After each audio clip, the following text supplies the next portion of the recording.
it's a lot easier to get hit in the face if you see it coming versus just getting completely blindsided, right? Like, Totally. Okay, yeah, that one hurt, but I knew it was coming. That's a lot different than just waking up one day and getting slammed and you didn't even know it, right? But and that's how you know, if you're listening to this and you're like, I'm not sure if I'm cut out for entrepreneurship or not.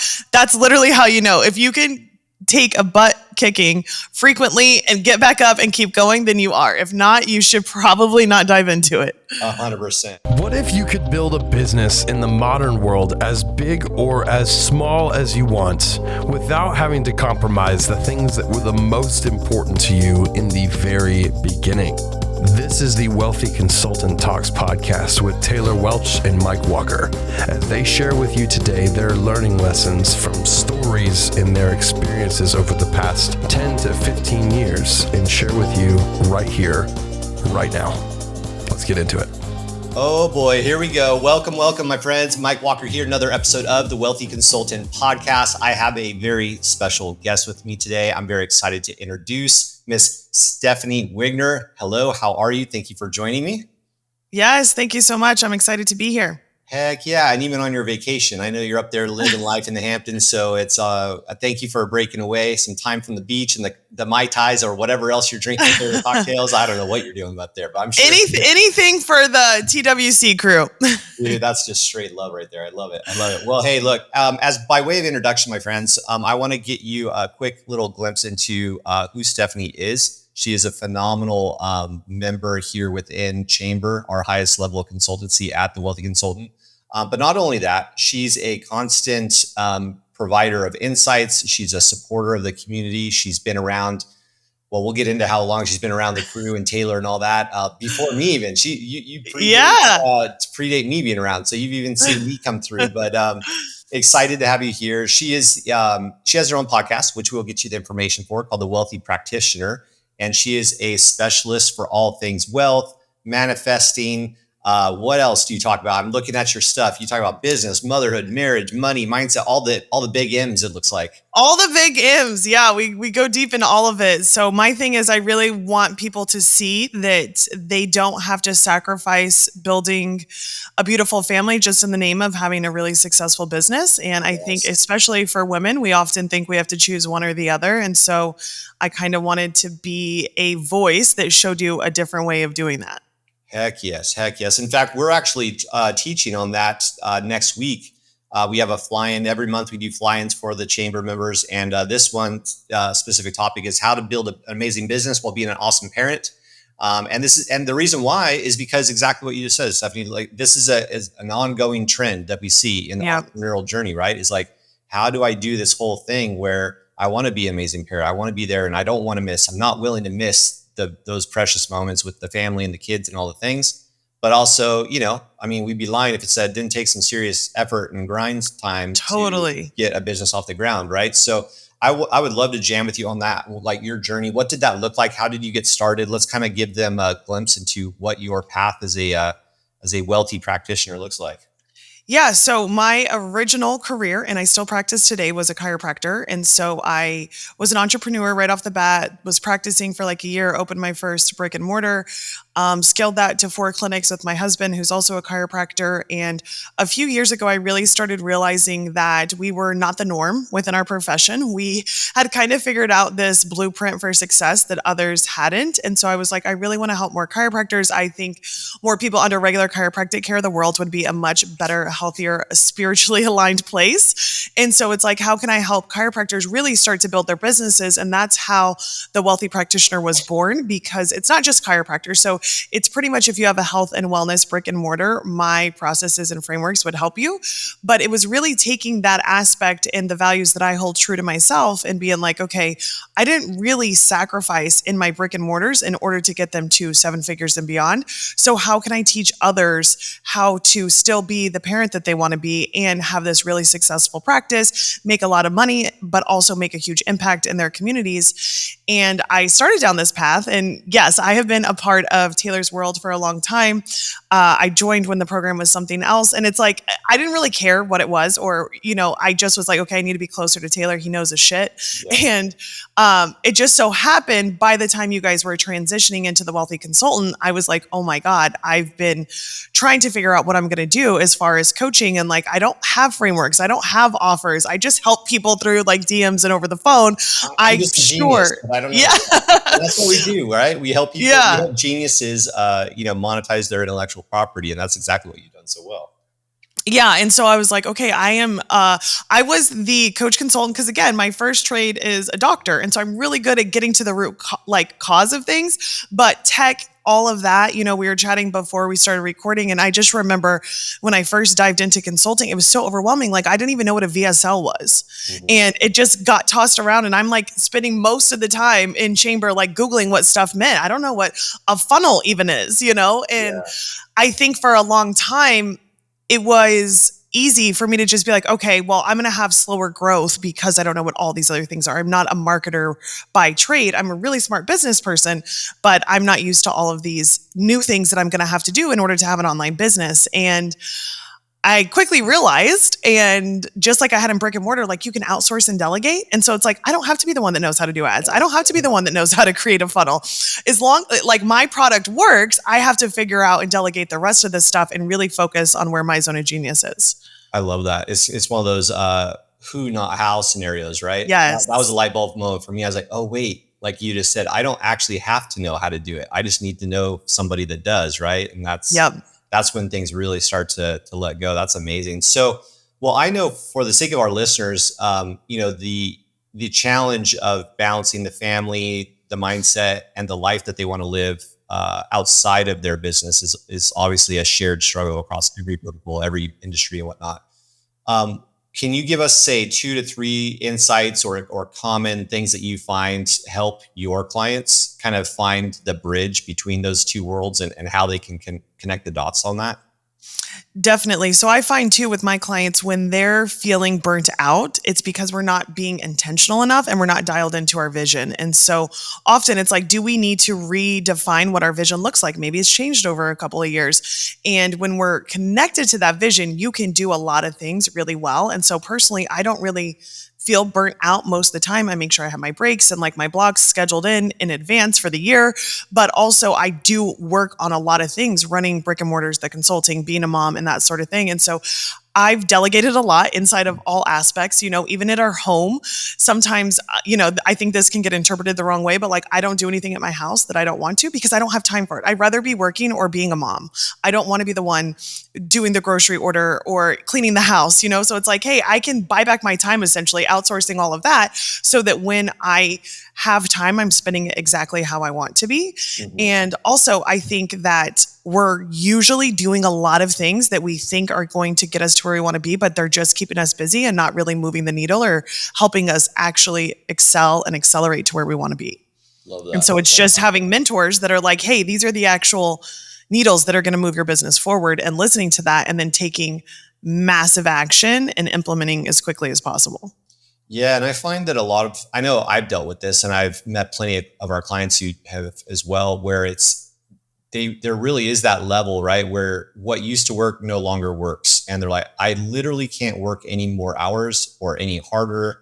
Yep. And yet they know that there's a gap between where they want to be and where they currently are. And so that big question mark starts to pop up like, well, what do I do then? Because I can't work my way harder. So, and then you hear the little quips like, oh, well, work smarter, not harder. It's like, yeah, okay, dude, like that's what I'm freaking doing. You know what I mean? I'm trying to be smarter here. Like, don't just give me like a little quote. Give me some fucking like, some actual practical information. Right. So, that's where I think, the delegation is key. One of the things I know I've had clients do is just keep track of their day. A lot of people, they'll get to the end of the day and they go, man, I'm freaking exhausted. Like, well, what did you do today? It's like, I did this. I did, they'll give you the long shopping list of all the things they did. Check, check, check. Dopamine hit all the way down the list. But it's like, but how many of those are what I call MMAs, money making activities? Run a highlighter across all the ones that only you could be the one to do. Right. And now is where they go, oh, okay. So maybe 20% is the ones that literally you are the only person on this planet that could have done that, right? They're like, yeah, okay, cool. So then we kind of have our list of, okay, who else can we do that? Now you say grocery shopping and all that. So do you have like a in-person like assistant? Do you outsource that to a VA? How do you handle like as simple as some of those groceries? Like I don't. Like so how do you do that? We also have a house manager. So that's kind of a crossover between our nanny and our house manager. And so my husband and I, we do spend a lot of time working from home because we're operating as CEOs for the practices. So we don't spend a lot of time in patient care, maybe 4 to 6 hours a week. And so the rest of the time we're home. And so we have that house manager to kind of help with those little tasks around the house, but also care for our son while we're on meetings or doing podcasts or things like that.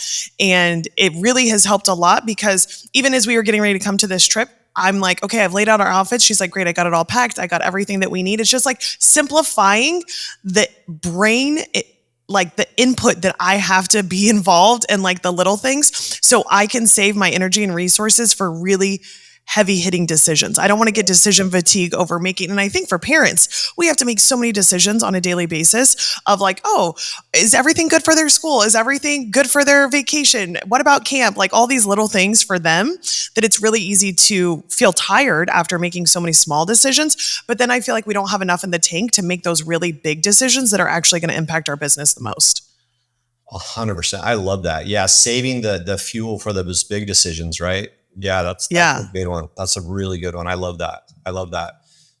So what do you find, people with brick and mortar businesses in particular, I feel like there's been a struggle for some, not all, but many who struggle to figure out how do I leverage this whole online world and getting my business? Like, how do you help brick and mortar practitioners in particular? I'd be interested in that because there always seems to be this kind of like, oh, I'm not a digital or a digital marketing person or online person. And so there's kind of this weird gap. And then they just go pay money to some agency to post photos or on Instagram or whatever. You know what I mean? Like there's just seems to be a disconnect. So how do you help clients kind of make that jump as well? So we have, we help them inside their brick and mortar. So we really want them to drive to 7 figures inside of their brick and mortar, providing the service that they went to school for. And so whether that's them or they're hiring teams so that they can operate as CEO, similar to we have, that tends to be a goal. Like, hey, I love taking care of patients, but I don't want to do it 6 days a week. I'm exhausted. How can I really build up my team around me so that I can remove myself from the day to day and then potentially get online, have some online programs or things like that. And in that case, I just refer them to TWC. I'm like, I'll grow you in the brick and mortar. If you want to grow online, come over here where life is good. But it's really getting them to understand too. I think it's any business. When you're starting out, you do probably not have the resources to outsource a ton. So you do have to be the marketer. You have to be client success. You have to be the doctor as well. You have to be the front desk. You have to be head of HR. And so it's really getting at least the foundational stuff set so that they can make enough money to then outsource it. Yeah, 100%. So streamline, systematize. I get that. What do you feel is some of the biggest lessons? Like if, we were just talking before we jumped on here, and one of my favorite frames to look through is, if only I knew then what I know now. And there's a long list there. Like I won't even, that would take hours. But when we talk about that, is there one particular, experience or moment or light bulb scenario that happened for you? What would you say is 1 or 2 of those big takeaways that you've experienced?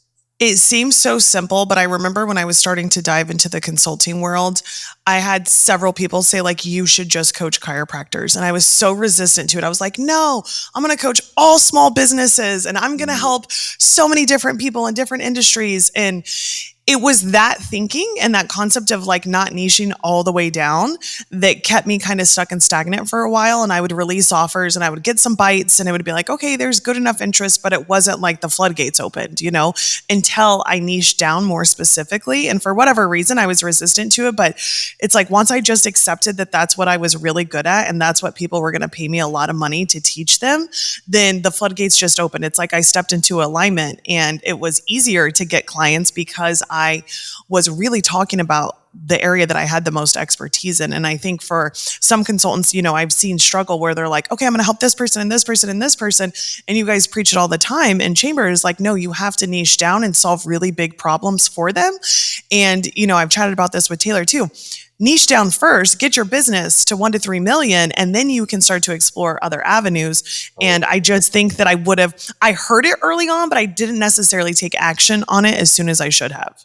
Yes, definitely. Yeah, I see that a lot too. And I think that you mentioned it, I didn't want to narrow in on a market. And I think that's just a scarcity mindset that a lot of entrepreneurs have. Like, no, I got to serve like the world, or maybe it's not even scarcity. Maybe it's just they genuinely are passionate and they think, no, what I have to offer is going to serve everybody. Well, maybe that's true, right? But, like we say all the time, if you're marketing to everybody, you're marketing to no one.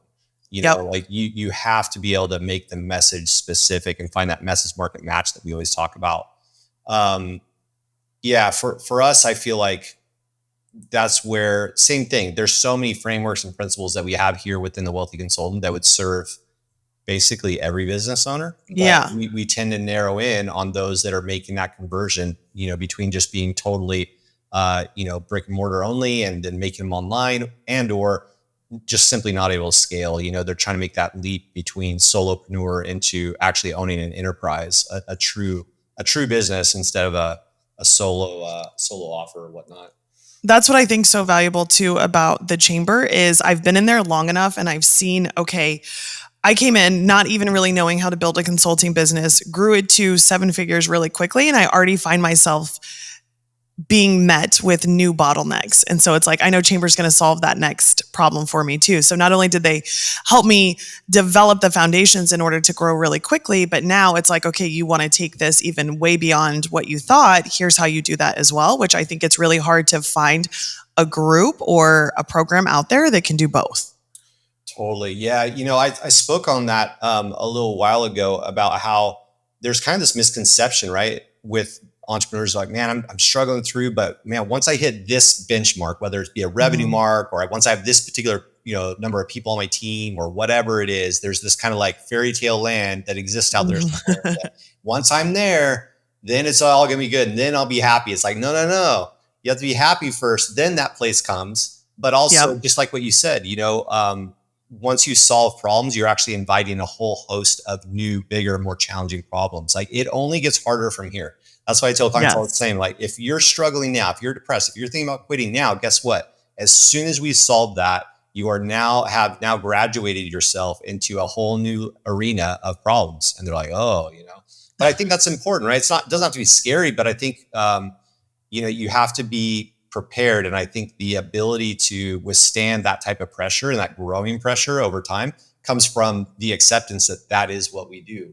That's just the expectation. Problem solving. Yeah, exactly. Like it's a lot easier to get hit in the face if you see it coming versus just getting completely blindsided, right? Like totally orbit, right? You're like, okay, yeah, that one hurt, but I knew it was coming. That's a lot different than just waking up one day and getting slammed and you didn't even know it, right? So for whatever weird analogy that was, I get it, but I have. And that's how if you're listening to this and you're like, I'm not sure if I'm cut out for entrepreneurship or not.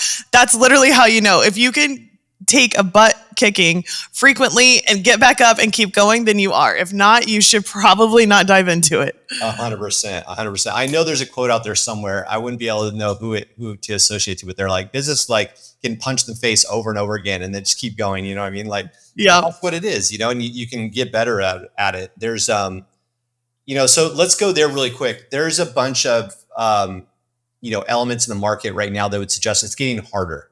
I'm sure you've been around long enough now to have seen kind of different cycles of the macro economy, and then also kind of more narrowed in on your industry. I certainly feel it as client services director here. I get to talk to all our clients, and therefore my hands are kind of in all these different markets, and I can kind of get a consensus. And what I find is that when I'm starting to hear a lot of little signals across the whole pond, if you will, it's like, okay, that's not just signal now. That's actually like trajectory. That's something that's actually happening at a grand scale. And I feel like it's getting more and more challenging for business owners out there. Have you felt that, number one? And number two, if you have, what are you doing to navigate that for your clients? It's getting harder out there. So I have to be honest, I haven't really felt that or experienced it, but I do like to say that I live in my little own bubble of abundance and I just operate in my own world. And by doing so, I have eliminated a lot of the stuff. So like, I don't consume content that tells me what the economy is doing because I don't want that to like translate onto me and then me start to operate out of scarcity, right? But I do notice it with my clients. They're like, oh, okay, patients aren't coming in. I've had a little bit of a low month. And it's again, reminding them, like we just said, business is business and there's going to be peaks and valleys. And typically right after a peak is a huge valley because you have to overcome the next mountain, Right. And so it's like, if you can anticipate that, you don't let it rock your world as much. But also, I think just being really committed to showing up every day, no matter what's happening as far as sales goes, right? It doesn't matter. Like, show up every day as your best self and it's going to match the amount of abundance that you're going to attract, the amount of clients, the amount of people is going to match the vibration and what you're showing up as. And so for me, that's why I'm like, nope, I got a bubble around me constantly because I just want to operate at this level and only attract people who are ready for that. And so we've really been on a really huge upswing the last quarter inside a couple of the businesses that we have. And I think it's by being able to cut out the noise and the distractions and then also just committed to staying innovative. Like, how can we be different? How can we stay ahead of our, I don't really like to say there's a lot of competition, but there's a lot of people that are trying to be coaches right now because COVID kind of made them think it was this easy way to work from home. Yeah, and it's like, that's not really, yeah. Calls all day long. Yeah. Yeah. Just $1 million sitting on the beach as I'm looking at the ocean right now. But it's like a lot of hard work to get there and make that happen. And so it's just being like, how can I continuously solve more problems for people as they arise? And how can I do things differently than what maybe some of the other people out there in my industry are doing? Love it. Yeah. Innovation cures a lot. That is for sure. Well, awesome. So as we wrap, I want to make sure that people know how to get a hold of you, get in touch with you. Your message is powerful. Your energy is infectious. Like, I know there's a bunch of people out there that will benefit from being in your little bubble.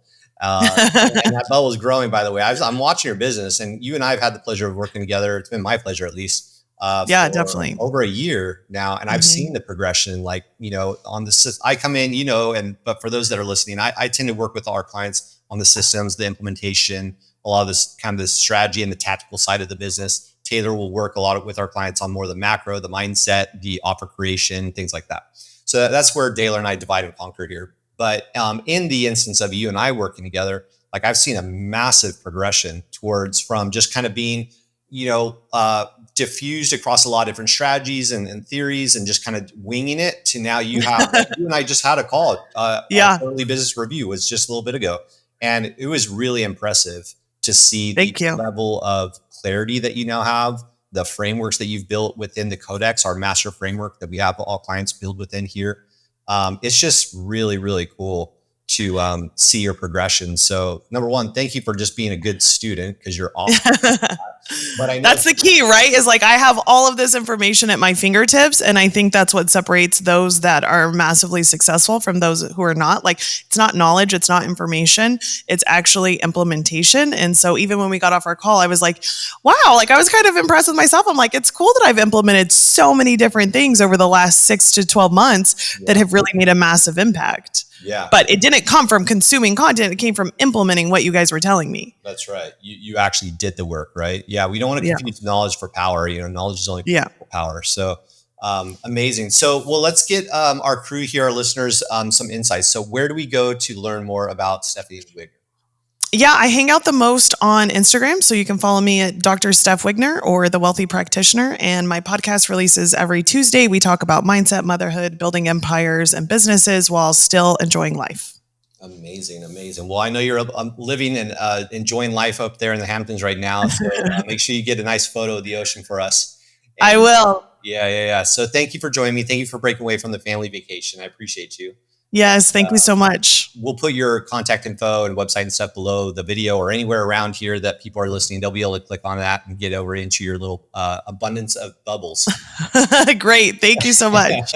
Awesome. Have a great time. Thanks again, guys. And join us on another episode coming up of the Wealthy Consultant Podcast. Take care, guys.